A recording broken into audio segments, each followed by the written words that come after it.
Hey guys, welcome to Soccer Maniac. I'm Coach Armin. Thanks for watching my channel. And today's video, we're gonna get into how to be a better soccer coach to our youth soccer players. Be the type of coach that actually prepares your training sessions ahead of time. It will help you so much when you know what you're doing when you show up to the training ground. Have a training soccer notebook where you're gonna plan your training sessions, and over time, you will simply be able to go back to your training sessions in your notebook, take a picture, go out, set up a training for whatever you want to work on. Having a soccer journal is great because after every training session, you can even jot down some improvements that you thought of for certain drills and things. But it's just awesome to sit down, take a pencil, paper, and plan out your training session. And then when you actually do the training session, you see the mistakes in the training that could be better, where players don't wait longer or do certain things, and you kind of discover these new things. And if you keep a journal, you can jot things down in there, and over a year, 2, 3, 5 years, you're gonna have a stack of those journals. When it comes to communication, I always send reminders to parents the day before or the night before of the training session. I just send a simple reminder, hey, training reminder, 10:45 a.m. at so-and-so park. If you require players to show up early, 10 to 15 minutes, you as a coach should also show up early, 15 minutes, 15 to 20 minutes. Usually I'm there 15 minutes early because I know what I'm gonna do.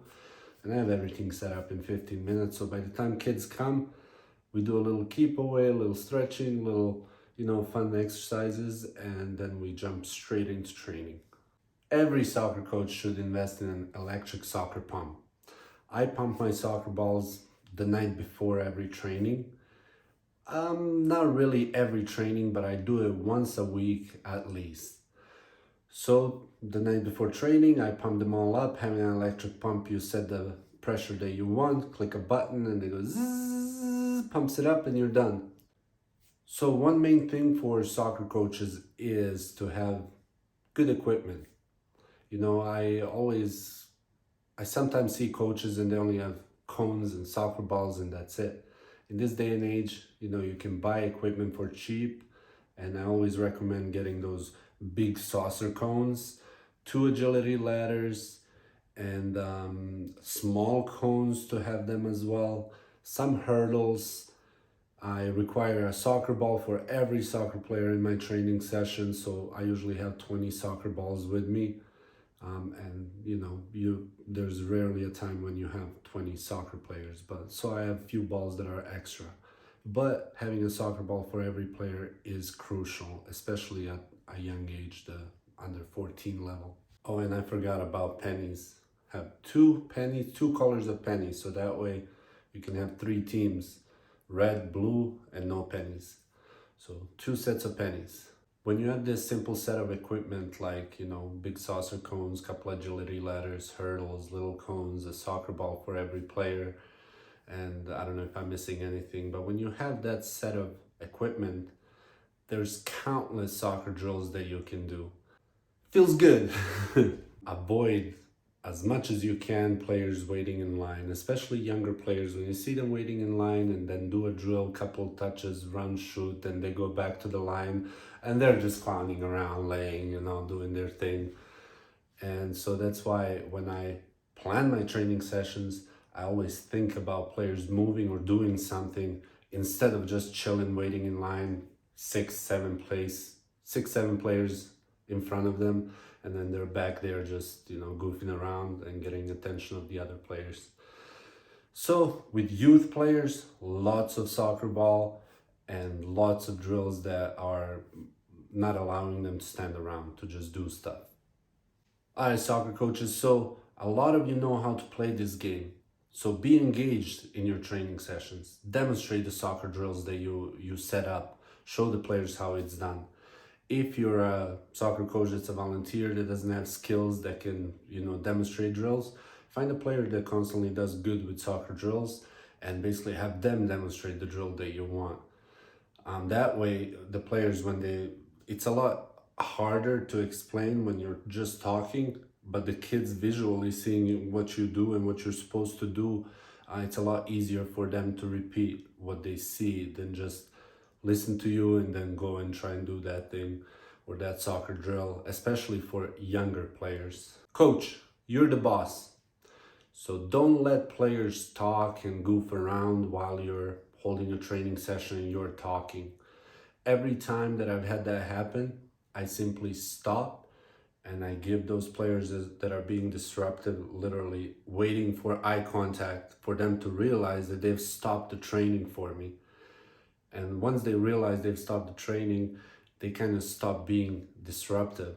So don't let players just joke around, talk and do stuff, be firm when it comes to that. At the same time, when they want to talk to you, be respectful as a coach and always have that open relationship with the players. Whatever they want to talk to you about, hey, talk to me, we'll make time for each other. But when I'm coaching, all the players need to be silent unless they have a question about the drill or whatever I'm trying to make them understand. At the start of every training session, I remind players that in my training, at the end of the training that I have planned, the players will have the time to just play the game. I may jump in to play with them, but I will just have them free to play for the rest of the session after we've completed what I planned. So I let the players in the beginning of the training always, I let them know I have a training planned for today.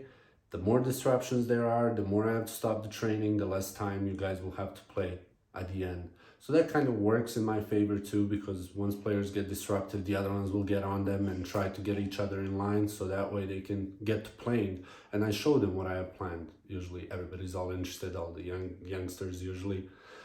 But yeah, don't let them talk over you. Simple as that. Coach, your job is to push those players. It's so crazy how many players are just lazy and do kind of the minimum that they need to. As soon as you turn your back, they're kind of back to doing their own thing and slowing down.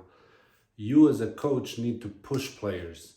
Encouraging is a great way to push players, but then it's a double-edged sword, because encouraging works with some players, most players really, but then you come across players that find criticism to be more encouraging to them. When you encourage them, they don't do as good as when you kind of criticize things and try to tell them that, they haven't done something good. But that's just learning over time how the players are and then treating them with encouragement or criticism. Encouraging players because they're lazy, they can always do more. And pushing them to do more, they realize themselves, hey, this limit that I thought I had, it was actually nothing. I could go twice as much as that. In every training session, I always encourage players to take the time out of their day, out of practice, to play at their home, in the backyard, basement, anywhere they can with the ball. That's the way they'll master the ball. Coming to training twice a week and playing a game on the weekend, it's probably not going to lead to any scholarships or professional contracts. But if the player loves the game and goes home and kicks it against the wall 1,000 times a day, you can tell those players when they show up in training, because they just have better skills with the ball. So I always encourage players to play at home, play outside of practice as much as they can. If they have a sibling, cousin, whoever, kick the ball around. You kick the ball 1,000 times, you're going to get a little better. You kick it another 1,000 times, you're going to get another little bit better. You kick it, your whole life for 20 years, and after 20 years, you're going to be really, really good. Create active and engaging sessions, coach. That's the main thing, is for the kids to have fun in your training so that they can't wait to come back to your training. And all that takes is a little bit of patience and a little bit of time, sitting down, thinking things out, and making things fun and engaging when it comes to your training. Don't focus everything on winning with these youth players, under 14 years old. Players should just have fun. Yeah, winning is important and every player will want to win. But you as a coach, your job is not just to win games. Your job is to make this process of, years with these kids, just to make them better human beings, better soccer players, and to have that process with the team where the team just becomes better and better over time. Focusing on winning a lot and putting pressure on kids to win is how they lose passion for the game, because the game should be fun, creative. I always encourage, players to be creative, to have fun, and to learn from the game, from the mistakes that they make. Competition will come for sure later, when they reach 15, 16, you won't have to be the coach that wants to win, because all the players are going to be fired up to win. For the kids, it's more about getting them development in soccer, getting them coordination with the feet, with the hands, and getting them to enjoy their time out playing soccer, training soccer, and all that good stuff. You are the leader after all, coach. Don't show up to training without a practice plan.